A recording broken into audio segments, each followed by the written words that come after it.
మన రక్షకుడైన మన ప్రభు అయిన యేసుక్రీస్తు నామములో మీ అందరికీ కూడా ఉదయకాల శుభములు తెలియజేస్తా ఉన్నాను. ప్రియ దేవుని సంగమా, దేవుని ప్రజలారా, దేవుని కృపను బట్టి మరొక దినము చూసే ధన్యత దేవుడు తన కృప చేత మనకు అనుగ్రహించి మనల్ని సజీవులు లెక్కలు పెట్టిన దేవాది దేవుడైన మన ప్రభు అయిన యేసుక్రీస్తుకు కృతజ్ఞతాస్తుతులు చెల్లిస్తా ఉన్నాను. ఇరదే కాలము దేవుని యొక్క వాక్యం ధ్యానించుకుందాము. ఆసాపు రాసిన కీర్తన 82వ కీర్తన మొదటి వచనం నుంచి 8వ వచనం వరకు వాక్య భాగాన్ని ధ్యానించబోతా ఉన్నాము. ప్రియ దేవుని సంగమా, దేవుని ప్రజల దానికంటే ముందుగా ఒక చిన్న మాట ప్రార్థన చేసుకొని వాక్యంలోకి వెళ్దాము. పరిశుద్ధుడా దేవానికి వందనములు, స్తోత్రములు నాయన తండ్రి. మా జీవితంలో చేసిన మేళ్ళకన్నిటికీ కూడా కృతజ్ఞతాస్తుతులు చెల్లిస్తున్నాను తండ్రి ప్రభా. ఇంతవరకు మేము బ్రతికున్నామంటే కేవలం నీ కృప వల్లనే మేము బ్రతికున్నాము తండ్రి ప్రభా. ప్రతి దినము మనల్ని కాపాడుతూ, మనల్ని పోషిస్తూ, మనల్ని సజీవులు లెక్కలు పెడుతున్న దేవా నీకు వందనములు, స్తోత్రములు నాయన ప్రభా. హృదయ కాలంలో ఈ వాక్యము ధ్యానించబోతుండగా తండ్రి, వాక్యమై ఉన్న దేవా, వాక్యము ద్వారా మా అందరితో మాట్లాడి మనల్ని బలపరిచి దీవించి ఆశీర్వదించమని ప్రభు అయిన యేసుక్రీస్తు నామములో ఈ ప్రార్థనని వేడుకుంటున్నాము తండ్రి. ఆమేన్. దేవునికి మహిమ ఘనత చెందినగాక. ప్రియ దేవుని సంగమా, దేవుని ప్రజలారా, ఆసాపు రాసిన 82వ దావీదు కీర్తన చూసినట్టయితే మరి కీర్తనలో మరి యొక్క అంశము చూసినట్టయితే న్యాయము. ప్రతి ఒక్కరికి కూడా దేవాది దేవుడు న్యాయాన్ని తీరుస్తాడనే సత్యాన్ని జ్ఞాపకం చేసుకోవాలని ప్రభు పేరట తెలియజేస్తూ ఉంటుంది. ఈ లోకంలో మనం బ్రతుకుతున్నప్పుడు కొన్నిసార్లు అన్యాయంగా మనం తీర్పు తీర్చుండొచ్చు, కొన్నిసార్లు ఇతరుల పట్ల అన్యాయంగా అబద్ధపు సాక్ష్యాలు చెప్పి ఉండొచ్చు, లేదా ఇతరుల పట్ల మనం అన్యాయంగా చూస్తుండొచ్చు. కానీ మనకు కూడా ఒక దినము న్యాయము దేవాది దేవుడు తీరుస్తాడనే సత్యాన్ని జ్ఞాపకం చేసుకోవాలని ప్రభు పేరట తెలియజేస్తూ ఉన్నాను. If a judge, God will be judge the wicked who have unfairly treated others. ఎవరైతే అన్యాయంగా తీర్పు తీరుస్తారో, ఎవరైతే ప్రజలను అన్యాయంగా మరి వారి మీద నిందలు మోపుతారో, వారి మీద కూడా దేవాది దేవుడు ఒకరోజు తీర్పు తీర్చబోతున్నాడు అనే సత్యాన్ని జ్ఞాపకం చేసుకోవాలని ప్రభు పేరట తెలియజేస్తా ఉన్నాడు. 82వ కీర్తన మొదటి వచనం చూసినట్టయితే మరి ఆసాపు రాసిన ఈ కీర్తనను చూసినట్టయితే మొదటి వచనము, దేవుడు సమాజంలో దేవుడు నిలిచి ఉన్నాడు, దైవముల మధ్య ఆయన తీర్పు తీర్చి ఉన్నాడు. దేవుడు నిలిచి ఉన్నాడు అనే సత్యాన్ని జ్ఞాపకం చేయబడుతుంది. ప్రియ దేవుని సంగమా, దేవుని ప్రజల దేవాది దేవుడు తీర్పు తీర్చబోతా ఉన్నాడు. ప్రతి ఒక్కరికి కూడా ఒకవేళ అన్యాయంగా తీర్పు తీర్చేవారు ఉండొచ్చు, లేదా అన్యాయంగా సాక్ష్యం చెప్పేవారు ఉండొచ్చు, లేదా పేదల పట్ల అన్యాయంగా మరి చూసేవారు కూడా ఉండొచ్చు. వారికి కూడా ఒక రోజు తీర్పు తీర్చబడుతుంది అనే మాట జ్ఞాపకం చేసుకోవాలి. అందుకే దేవుని వాక్యం తెలియజేస్తుంది, దేవుని సమాజంలో దేవుడు నిలిచి ఉన్నాడు, మరి దైవంల మధ్య ఆయన తీర్పు తీర్చి ఉన్నాడు. ఎంతకాలం మీరు అన్యాయంగా తీర్పు తీర్చుతారు, ఎంతకాలం భక్తి ఈనెడల పక్షపాతము చూపుతారనే 2 ప్రశ్నలు ఇక్కడ కనిపిస్తూ ఉన్నాయి. ప్రియ దేవుని సంగమా, దేవుని ప్రజలరా, ఈ ప్రశ్నలను జాగ్రత్తగా గమనించినట్టయితే మనం చూసినట్టయితే ఎంతకాలం మీరు అన్యాయంగా తీర్పు తీర్చెదరు, ఎంతకాలము అన్యాయంగా తీర్పు తీర్చెదరు, మరి ఎంతకాలం భక్తి ఈనెడల పక్షపాతము చూపుతారు. పక్షపాతము మరి బీదలు వారి దగ్గర ఏమీ లేకుండా ఆ బిడ్డల పట్ల మీరు వారి పట్ల నేరాలు మోపుతూ వారి పట్ల అన్యాయంగా తీర్పు తీర్చేవారు. మరి ఇదే కాలపు ప్రియ దేవుని సంగమా, దేవుని ప్రజలరా, మన కింద ఉన్నవారు లేదా బీదవారుగా ఉంటున్న వారిని మనం ఎలా చూస్తున్నామో మనల్ని మనం పరిశోధించుకోవాలి. ఈరోజు దేవుడు నేను ఉన్నత స్థానంలో పెట్టినప్పుడు మరి నీకంటే చిన్నవారు ఉద్యోగస్తులు ఉండొచ్చు, వారి పక్షాన నువ్వు ఎలా వారి పట్ల నువ్వు న్యాయాన్ని తీరుస్తున్నావో నిన్ను పరిశోధించుకోవాలని దేవుని వాక్యం తెలియజేస్తూ ఉంది. దేవుని సమాజంలో దేవుడు నిలిచి ఉన్నాడు. దేవుని సమాజంలో దేవుడు నిలిచిన్నాడు. దైవంలో మంచి ఆయన తీర్పు తీర్చిన. ఎంతకాలం మీరు అన్యాయంగా తీర్పు తీర్చారు, ఎంతకాలంగా భక్తిని ఎడల మరి పక్షపాతము చూపుతారు. మనం తేడాలు చూస్తూ ఉంటాం కదా. పేదవారిని వారిని చూసే విధానం, మరి గొప్పవారుగా ఉంటూ పేదవారిని అన్యాయంగా వారిని తీర్పు తీరుస్తూ మరి ఆ రీతిగా ఎంతకాలం ఇంకా వారి మీద అన్యాయంగా తీర్పు తీర్చుతారని ఇక్కడ ఆసాపు ఈ 2 వచనంలో మరి ప్రశ్నిస్తూ ఉన్నాడు. 2వ వచనంలో ప్రియ దేవుని సంగమా, దేవుని ప్రజలారా, అలాగే 3వ వచనం, పేదలకు తల్లిదండ్రులు లేని వారికి అన్యాయం తీర్చుట, శ్రమగల వారికి దీనులకు అన్యాయం తీర్చుట. పేదలకు మరి అలాగే చూసినట్టయితే తల్లిదండ్రులు లేని వారికి అన్యాయంగా ఎంతవరకు తీర్పు తీర్చుతారు, ఎంతవరకు వారి జీవితంలో వారిని బానిసలుగానే చూస్తారు, ఎంతవరకు వారి జీవితంలో వారి యొక్క వారి యొక్క స్థితిగతులు మరి పేదగా ఉన్నందుకు వారిని అన్యాయంగా తీర్పు తీరుస్తూ అన్యాయంగా వారిని ఎంతకాలం ఇంకా బాధ పెడతారు అనే మాట జ్ఞాపకము చేయబడుతుంది. ప్రియ దేవుని సంగమా, దేవుని పేదలకును తల్లిదండ్రులు లేని వారికి అన్యాయము తీర్చుట, శ్రమ గల వారికి దీనులకు అన్యాయం తీర్చుట, దరిద్రులకు నిరుపేదలను విడిపించుడి, మరి భక్తిహీనుల చేతుల నుంచి వారిని తప్పించుడి అనే మాట జ్ఞాపకం చేయబడుతుంది. ప్రియ దేవుని సంగమా, దేవుని దరిద్రులను నిరుపేదలను విడిపించుడి. మరి దరిద్రులను నిరుపేదలను వారి పక్షాన నాయకులు కానీ, దేశాన్ని పరిపాలించేవారు కానీ, ఉన్నత స్థానంలో ఉన్న వ్యక్తులు కానీ ప్రజలకు న్యాయం తీర్చే బిడ్డలుగా ఉండాలి. మరి కోర్టులో న్యాయమూర్తులుగా ఉన్నవారు మరి న్యాయంగా తీర్చే బిడ్డలుగా ఉండాలి. మరి దేవుని వాక్యము తెలియజేస్తూ ఉన్నది. ప్రియ దేవుని సంగమా, దేవుని ప్రజల దరిద్రులకు నిరుపేదలను విడిపించుడి, భక్తిహీనుల చేతుల నుంచి వారిని తప్పించుడి. జనులకు తెలివి లేదని వారు గ్రహింపరు, వారు అంధకారంలో ఇటు అటు తిరుగులాడుచున్నారు. దేశమునకు ఆధారములన్నీ కదులువని ఈ యొక్క మాటలను గమనించినట్టయితే ప్రియ దేవుని సంగమా, దేవుని ప్రజలరా, అన్యాయంగా తీర్పు తీర్చేవారు కూడా ఒకానొక రోజు దేవుని సన్నిధిలో వారికి కూడా తీర్పు తీర్చబడుతుంది అనే సత్యాన్ని జ్ఞాపకం చేసుకోవాలి. ఈ లోకంలో మనం జీవిస్తున్నప్పుడు మనం ఏ రీతిగా జీవిస్తున్నామో మనల్ని మనం పరిశోధించుకోవాలి. ఒక దినము తీర్పు అనేది ప్రతి ఒక్కరికి ఉంటుంది. యేసు ప్రభు రెండో రాకడలో మరి ఈ యొక్క దేవాది దేవుడు ఈ లోకానికి రాబోతూ ఉన్నాడు. ప్రియ దేవుని సంగమా, దేవుని ప్రజలారా, యేసు ప్రభు రెండో రాకడలో యేసు ప్రభు వచ్చిన తర్వాత తీర్పు అనేది ఉంటుంది. ఎందుకంటే అన్యాయంగా తీర్పు తీర్చేవారు, అన్యాయంగా శిక్షించేవారు, మరి అన్యాయంగా పేదలను బాధ పెట్టేవారు, అన్యాయంగా తల్లిదండ్రులు లేని వారిని బాధ పెట్టేవారు, వారందరూ కూడా ఒకానొక దినము తీర్పు అనేది ఉంటుందనే సత్యాన్ని జ్ఞాపకం చేసుకోవాలి. మన జీవితాలు కూడా ఒకానొక దినం మనం బ్రతికిన విధానము ఎవరికి తెలియకపోవచ్చు, కానీ దేవుడు మనల్ని చూస్తున్నాడు అనే సత్యాన్ని జ్ఞాపకం చేసుకోవాలని దేవుని యొక్క మాటలు తెలియజేయబడతా ఉన్నాయి. దేవాది దేవుడు సమస్తము చూస్తూ ఉన్నాడు. నీ బ్రతుకును చూస్తున్నాడు, నీ జీవితాన్ని చూస్తున్నాడు. నువ్వు అనేకులను మోసం చేయకు, అనేకులకు అన్యాయంగా తీర్పు తీర్చి ఉండొచ్చు, కానీ నీకు కూడా ఒకరోజు తీర్పు తీర్చబడుతుంది అనే సత్యాన్ని జ్ఞాపకం చేసుకోవాలి. ఈ ప్రపంచంలో మనం ఒక యాత్రికులము అనే సంగతి మర్చిపోకూడదు. ఎందుకంటే కొద్ది సమయం ఉండిన తర్వాత, కొద్ది సమయం తర్వాత మనం అందరం కూడా వెళ్ళిపోవాల్సిందే. ఎవరు కూడా ఈ లోకంలో శాశ్వతంగా జీవించేవారు కాదు. ఒకనొక సందర్భంలో మరి ప్రతి ఒక్కరు కూడా ఈ లోక ప్రయాణాన్ని ఎక్కడో అక్కడ ముగించవలసి వస్తుంది. అప్పుడు దేవుడు తీర్పు తీరుస్తాడు అనే సత్యాన్ని జ్ఞాపకం చేసుకోవాలి. నువ్వు యథార్థంగా సత్యంగా జీవించి అందరి పక్షంలో నువ్వు నిలబడి రక్షణ పొందుకున్నట్టయితే నువ్వు పరలోక రాజ్యానికి వెళ్తావు. ఒకవేళ రక్షణ పొందుకున్నా కానీ ఒకవేళ నువ్వు అన్యాయంగా తీర్పు తీర్చితే అది నీకు మంచిది కాదు. ప్రియ దేవుని సంగమా, దేవుని ప్రజలారా, ప్రతి ఒక్కటి కూడా గౌరవించే బిడ్డలుగా ఉండాలనే సత్యాన్ని జ్ఞాపకం చేసుకోవాలి. మీరు దైవంలనియు మీరందరూ కూడా సర్వోన్నతుని కుమారులని నేను సెలవిచ్చున్నాను కదా అనే మాట జ్ఞాపకం చేయబడుతుంది. మనం చూసినట్టయితే యోహాను సువార్త 10వ అధ్యాయము 34వ వచనం చూసినట్టయితే 34 నుంచి 36 వరకు, అందుకు యేసు, మీరు దైవంలని నేను అంటిని, మీ ధర్మశాస్త్రంలో రాయబడలేదా? లేఖనంలో నిరాకరం కానేరదు కదా. దేవుని వాక్కులు ఎవరైతే వచ్చినో వారు దైవంలని చెప్పినట్లా నేను దేవుని కుమారుని అని చెప్పినందుకు తండ్రి ప్రతిష్ఠ చేసిన ఈ లోకంలోకి పంపిన వానితో నీవు దైవ దేశము చేయుచున్నారని చెప్పుదురు.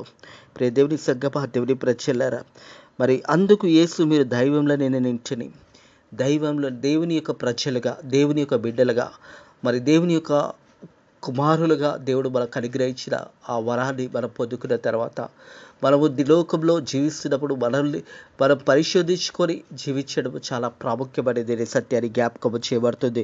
అందుకు యేసు, మీరు దైవంలోనే నేను అంటిని, మీరు ధర్మశాస్త్రంలో రాయబడలేదా? లేఖనంలో నిరాకరంగా కానేరదు కదా. దేవుని వాక్కు ఓరికి వచ్చిన వారు దైవంలోని చెప్పినట్లా నేను దేవుని కుమారుని అని చెప్పినందుకు తండ్రి ప్రతిష్ఠ చేసి ఈ లోకంలోకి పంపిన వానితో నీవు దైవదూషణ చేయుచున్నావని మీరు చెప్పెదరు. మరి దేవుని యొక్క కుమారునిగా ప్రభు అయిన యేసుక్రీస్తు ఈ లోకానికి మన కొరకు వచ్చి ఉన్నాడు. మన పాపముల నిత్యమై యేసు ప్రభు ఈ లోకానికి వచ్చి మన పాపముల కొరకు మన కొరకు చనిపోయి తిరిగి లేచి 3వ రోజు లేచి తండ్రి కుడి పార్శ్వంలో కూర్చొని మన అందరి పాపాలకు క్షమాపణ దొరికి ఉన్నది. ప్రియ దేవుని సంగమా, దేవుని ప్రజల మనం క్షమాపణ పొందుకున్నప్పుడు మనం కూడా ఇతరులని క్షమించే బిడ్డలుగా, ఇతరులను గౌరవించే బిడ్డలుగా, ఇతరుల పక్షాల మనం నిలబడే బిడ్డలుగా ఉండాలనే మాట జ్ఞాపకం చేయబడుతుంది.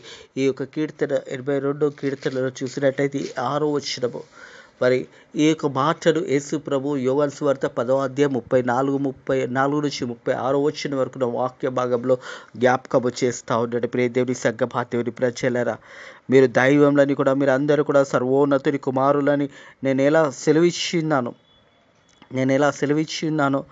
ఆయనను ఇతర మనుషులు చనిపోవట మీరు కూడా చనిపోదురు.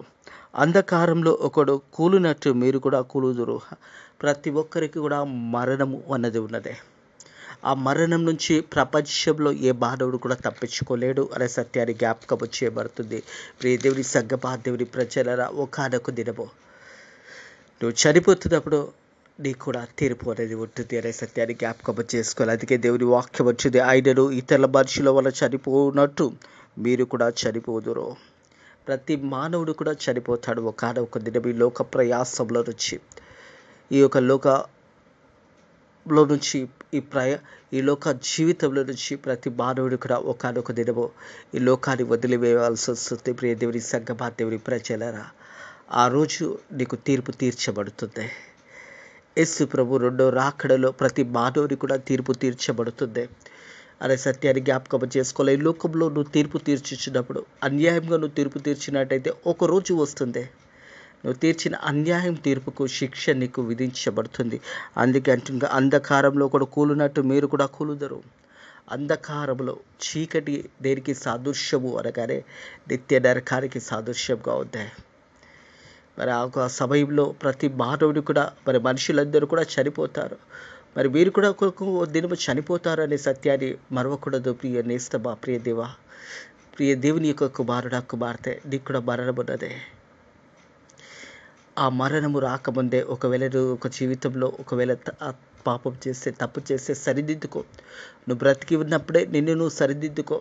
నువ్వు సజీవులకలు ఉన్నప్పుడే యేసయ్య దగ్గరకు వచ్చి మోకాళ్ళ నుండి ప్రార్థన చేసి, ఒకవేళ నువ్వు అన్యాయంగా తీర్పు తీర్చినా, ఓనైనా అన్యాయంగా నిందలు మోపినా, లేదా అన్యాయంగా ఓరి మీద సాక్ష్యం చెప్పినా, లేదా అన్యాయంగా బిడ్డలపై నువ్వు అన్యాయం చూసినా కానీ సమయం ఉన్నదే. బ్రతికి ఉన్నప్పుడే యేసయ్య దగ్గరకు వచ్చి ఎవరి పట్లయితే నువ్వు అన్యాయం చేసావో వారి దగ్గరికి వెళ్ళి క్షమాపణ కోరుకో. అలాగే ప్రార్థన చేయి, యేసయ్య నా పాపాలు క్షమించమని ప్రార్థన చేయి. యేసు ప్రభు ప్రతి ఒక్క మానవుని యొక్క పాపమును క్షమించడానికి యేసయ్య తండ్రి కుడి పార్శ్వంన మరి సిద్ధంగా ఉండడానికి సత్యాన్ని జ్ఞాపకం చేయబడుతుంది. ఒకవేళ ఇంకా నువ్వు పాపాన్ని ఒప్పుకోకపోతే, ఒకవేళ నువ్వు మరణిస్తే నీకు తీర్పు ఉంటున్నది అనే సత్యాన్ని జ్ఞాపకం చేయబడుతుంది. ఎందుకంటే మనుషులందరూ కూడా చనిపోతున్నట్టుగా నువ్వు కూడా ఒకనొక దినం చనిపోతావు అనే సత్యాన్ని జ్ఞాపకం చేయబడుతుంది. ఆయనను ఇతరుల మనుషులు చనిపోయినట్టు మీరు కూడా చనిపోదురు. అంధకారంలో కూడా కూలినట్టు మీరు కూడా కూలుదురు. దేవాలయము భూమికి తీర్పు తీర్చుము. అన్యజనులందరికీ నీవు సాక్ష్యంగా ఉందురు అనే మాట జ్ఞాపకం చేయబడుతుంది. ప్రియ దేవుని సంగమా, దేవుని ప్రజల, దేవాలెమ్మో భూమికి తీర్పు తీర్చుము. అన్యజనులందరూ నీకు సాస్త్యంగా ఉందరో. అన్యజనులందరూ కూడా నీకు సాస్త్యంగా, దేవునికి సాస్త్యంగా ఉంటారనే సత్యాన్ని జ్ఞాపకం చేయబడుతుంది. ప్రియ దేవుని సంగమా, దేవుని ప్రజలరా, ఒకవేళ మన జీవిత కాలమంతా కూడా ఇతరులను బాధ పెట్టేవారుగా ఉన్నామేమో హృదయ కాలము. ఒకవేళ నువ్వు ఇంకా సజీవులకలో ఉన్నట్టయితే నీ పాపాలకు క్షమాపణ ఉన్నదే, నీకు విమోచన ఉన్నదే, నీకు రక్షణ ఉన్నది అనే సత్యాన్ని జ్ఞాపకం చేయబడుతుంది. ఎప్పుడైతే నువ్వు తగ్గించుకుంటావో నువ్వు హెచ్చించబడతావు. దేవుని సంగమా, దేవుని ప్రజల, దేవుడు మనల్ని క్షమించిన ప్రకారము మనం కూడా ఇతరులని క్షమించే బిడ్డలుగా ఉండాలనే సత్యాన్ని జ్ఞాపకం చేసుకోవాలని ప్రభు పేరట తెలియజేస్తా ఉన్నాను. ఎఫెసీలకు రాసిన పత్రిక చూసినట్టయితే, ఎఫెసీలకు రాసిన పత్రిక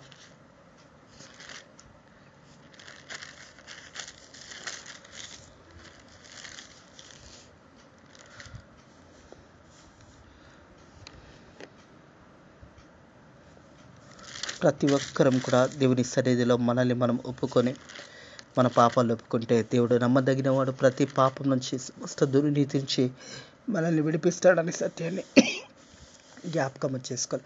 ఎఫెసీ రాసిన పత్రిక 4వ అధ్యాయము 32వ వచనము, ఒకని ఎడల ఒకడు దయ కలిగి కరుణాహృదయులై క్రీస్తునందు దేవుడు మిమ్మును క్షమించిన ప్రకారము మీరు కూడా ఒకరినొకరు క్షమించుకొనండి. ఒకరినొకరు యేసు ప్రభు మనల్ని క్షమించినప్పుడు మనం కూడా ఒకరి పట్ల ఒకరు క్షమాపణ హృదయం కలిగి క్షమాపణ కోరుకున్నట్టయితే హృదయ కలిపి మాటలింటున్న ప్రియ సహోదరుడ, ప్రియ సహోదరి, అన్యాయంగా నువ్వు తీర్పు తీర్చితే ఒకరోజు నీకు కూడా తీర్పు తీర్చబడుతుంది. నువ్వు పాపంలో జీవించి పాపంలోనే చనిపోతే ఒకరోజు నిత్య నరకానికి వెళ్ళిపోతావు. నువ్వు బ్రతికి ఉన్నప్పుడే యేసు ప్రభుని సొంత రక్షకుడుగా అంగీకరించుకోవాలని ప్రభు పేరిట తెలియజేస్తా ఉన్నాడు. యోహాను సువార్త 3వ అధ్యాయము 16వ వచనం చూసినట్టయితే, యోహాను సువార్త 3వ అధ్యాయం 16వ వచనం చూసినట్టయితే, దేవుడు లోకంను ఎంతో ప్రేమించెను, కాగా ఆయన తన అద్వితీయ కుమారునిగా పుట్టిన వానందు విశ్వసించి ప్రతివాడు నశింపక నిత్య జీవం పొందుటకు ఆయనను అనుగ్రహించి ఉన్నాడు. నిత్య జీవం పొందుటకు యేసు ప్రభుని దేవాది దేవుడు అనుగ్రహించి ఉన్నాడు. హృదయ కలప ఒకవేళ ఇంకా పాపంలో జీవిస్తూ పాపంలో బ్రతుకుతున్నట్టయితే ఒక శుభవార్త, దేవుడు నిన్ను ప్రేమిస్తున్నాడు. నీ కొరకు ఈ లోకానికి వచ్చాడు. నీ పాపంలో నిత్యమై చనిపోయినాడు. నీ పాపంలో కూడా క్షమించబడి ఉన్నాయి. యేసు ప్రభు తిరిగి 3వ రోజులు వేసి తండ్రి కుడి పార్శ్వంలో కూర్చున్నాడు. ప్రియ దేవుని సంగమా, దేవుని ప్రజలరా, ఒకవేళ మన ఆత్మీయ జీవితంలో మనం ఎవరికి తెలియక పాపం చేస్తున్నామేమో, ఎవరికి కనిపించకుండా పాపం చేస్తున్నామేమో, ఎవరు మనల్ని చూస్తలేరు అని మనం అనుకుంటున్నామేమో, కానీ దేవుడు మనల్ని చూస్తున్నాడు అనే సత్యాన్ని జ్ఞాపకం చేసుకోవాలని ప్రభు పేరిట తెలియజేస్తా ఉన్నాను. దేవుని వాక్యం తెలియజేస్తుంది. దేవుని సమాజంలో దేవుడు నిలిచి ఉన్నాడు. దైవంల మధ్య ఆయన తీర్పు తీర్చి ఉన్నాడు. ప్రతి ఒక్కరికి కూడా తీర్పు తీర్చబడుతుంది అనే సత్యాన్ని జ్ఞాపకం చేసుకోవాలని ప్రభు పేరిట తెలియజేస్తాం. అందుకే దేవుని వాక్యం అంటుంది, a fair judge God will judge the wicked who have to unfairly treated others.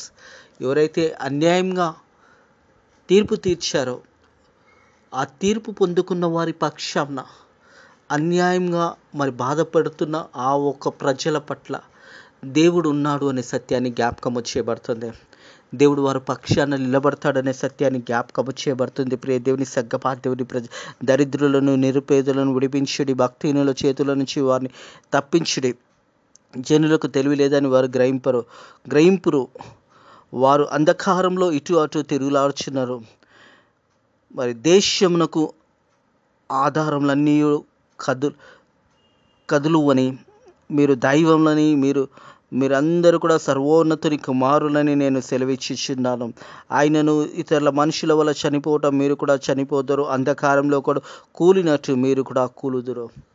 ఒకరోజు మరణము అనేది ఉన్నదనే సత్యాన్ని జ్ఞాపకం చేసుకుంటూ దేవునికి భయపడి దేవుని చిత్తానుసారంగా జీవించాలని ప్రభు పేరిట తెలియజేస్తాడు. ఒకవేళ నీ జీవితంలో అన్యాయంగా అనేకులకు తీర్పు తీర్చినా కానీ ఇంకా నీకు సమయం ఉన్నదే. నువ్వు సజీవులకల ఉన్నావు, బ్రతికి ఉన్నావు. కాబట్టి యేసయ్య దగ్గరకు వచ్చి నీ పాపంలో ఒప్పుకొని, యేసయ్య నేను పాపం చేశాను, అన్యాయంగా తీర్పు ఇచ్చాను, వీరి పక్షాన నేను అన్యాయంగా నిలబడ్డాను, నన్ను క్షమించు అని ప్రార్థన చేసుకొని, ఆ తర్వాత ఎవరినైతే నువ్వు అన్యాయంగా తీర్పు తీర్చావు ఒకవేళ వారు ఉంటే వారి దగ్గర క్షమాపణ కోరుకో. నీకు పరలోకంలో ప్రతిఫలము దొరుకుతుంది. నిత్య పరలోక రాజ్యంలో నీకు ఒక స్థానము దొరుకుతుంది. నువ్వు ఒప్పుకున్నప్పుడు, నీ పాపాలు నువ్వు ఒప్పుకున్నప్పుడు, నీ తప్పులు నువ్వు ఒప్పుకున్నప్పుడు, యేసు ప్రభుని నువ్వు సొంత రక్షకుడుగా అంగీకరించుకున్నప్పుడు, ఈ లోకంలో నువ్వు ఒక దినం చనిపోయినా కానీ పరలోకంలో నీ కొరకు ఒక స్థానము సిద్ధపరచబడి ఉన్నది అనే సత్యాన్ని జ్ఞాపకం చేసుకోవాలని ప్రభు పేరిట తెలియజేస్తావు. ఇట్టి మాటలను దేవుడు కాలం మీ హృదయాలలో దీవించి ఆశీర్వదించి ఫలింపచేయుగాక. ఆమేన్. ప్రార్థన చేసుకుందాము. పరిశుద్ధుడా దేవా, హృదయ కాలం నీ వాక్యము ద్వారా మాతో మాట్లాడావు తండ్రి. ప్రభా, అన్యాయంగా తీర్పు తీర్చేవారు ఒకానొక దినం వారు కూడా తీర్పు తీర్చబడుతుంది అనే సత్యం ద్వారా మాతో మాట్లాడి మనల్ని బలపరిచిన దేవాన్ని కొందరు మా అందరికీ కూడా ఒకానొక దినం తీర్పు ఉంటుంది.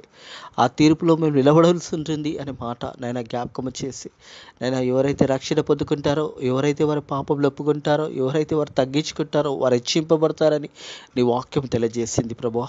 నీకు వందనములు, స్తోత్రములు ప్రభా. ఈ హృదయ కాలం కొరకు మరొకసారి నీ కృతజ్ఞతాస్తుతులు చెల్లిస్తున్నాను తండ్రి ప్రభా. ఈ హృదయ కాలం మరి నాయన ఎంతోమంది ఉదయకాలం నిద్రలోనే వారు చనిపోయి ఉండొచ్చు నాయన ప్రభా. తండ్రి వారందరూ కూడా నీ సన్నిధానం చేరి ఉండొచ్చు తండ్రి. మనం ఇంకా మనల్ని నైనా సజీవ లెక్కలు పెట్టినట్టయితే తండ్రి ప్రభా, మమ్మల్ని మేము తగ్గించుకొని నీ కొరకు జీవించడానికి మాకు సమయం ఇస్తున్నందుకు నీకు వందనములు స్తోత్రములు చెల్లిస్తున్నాను తండ్రి. ఫేత్ ఆఫ్ మినిస్ట్రీస్ మందిరాన్ని దీవించండి, ఆశీర్వదించండి. ఈరోజు ఏ పరిచర్యను కూడా దీవించండి, ఆశీర్వదించండి. అలాగే సంఘాలను దీవించండి, సేవకులను దీవించండి, సేవకురాలను దీవించండి, విశ్వాసులను దీవించండి. అలాగే తండ్రి ప్రభా, సువార్త ప్రకటించే ప్రతి ఒక్కరు కూడా నీ రెక్కల కింద భద్రతను వారిని దీవించి ఇంకా సువార్త విస్తారపరచడానికి నీ కృప ద్వారా సాయం చేయమని ఈరోజు అంతట్లో కూడా నీ రెక్కల కింద భద్రత కాపుదల దయచేసి మనల్ని దీవించి ఆశీర్వదించమని నజరుడైన యేసుక్రీస్తు నామములో ఈ ప్రార్థనని వేడుకుంటున్నాము తండ్రి, ఆమేన్. మన రక్షకుడైన మన ప్రభువైన యేసుక్రీస్తు యొక్క కృపా సమాధానములు ఆయనందు భయభక్తులు కలిగిన బిడ్డలకు ఎప్పుడు ఎల్లప్పుడూ సదాకాలము దేవుని యొక్క ఆశీర్వాదములు వారికి వారి గృహాలకు తోడైండుగాక. ఆమేన్.